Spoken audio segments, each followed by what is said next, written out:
I really hate it when people try and control me. It's just such an unpleasant feeling. It doesn't matter if it's somebody who I'm close to or somebody, trying to make a sale to me or something like that.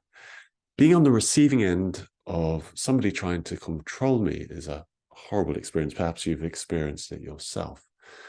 And last night, the reason I'm thinking about it is because I was running a small group last night, and this was the subject, the part of us that wants to control. And specifically, we were talking about how the controller is actually, at its essence, this aspect of us that wants to control, it's a good thing, because that's a part that can get so much done in the world. It really is effective.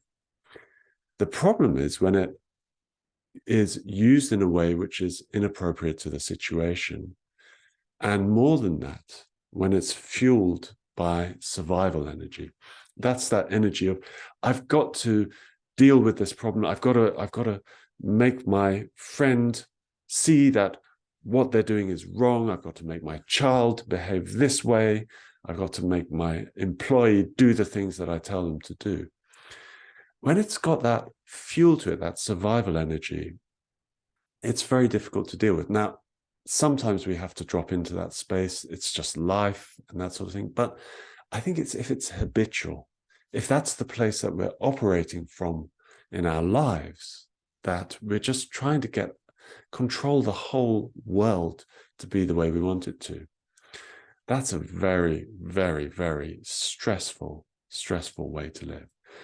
So if we know that that's a part of how we deal with things, what could we actually do about it? Well, the main thing, as always, is to have some awareness.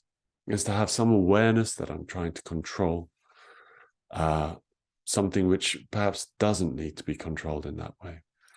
The second part of that awareness is actually to start really looking for where it has that flavor of creativity to it, rather than that flavor of coerciveness.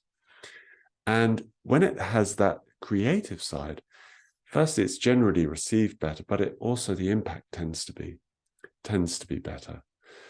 Now, there is also being on the receiving end. And when we're experiencing that, we actually, if we're able to be in touch with our awareness and our creative self as well, we can actually sidestep that coerciveness, that controlling energy that's coming towards us. So at bottom, it's not that it's a bad thing. It's just where this controlling quality is coming from in us. And if we're using it to manage our anxiety, it's not going to bring the sorts of results that we really want.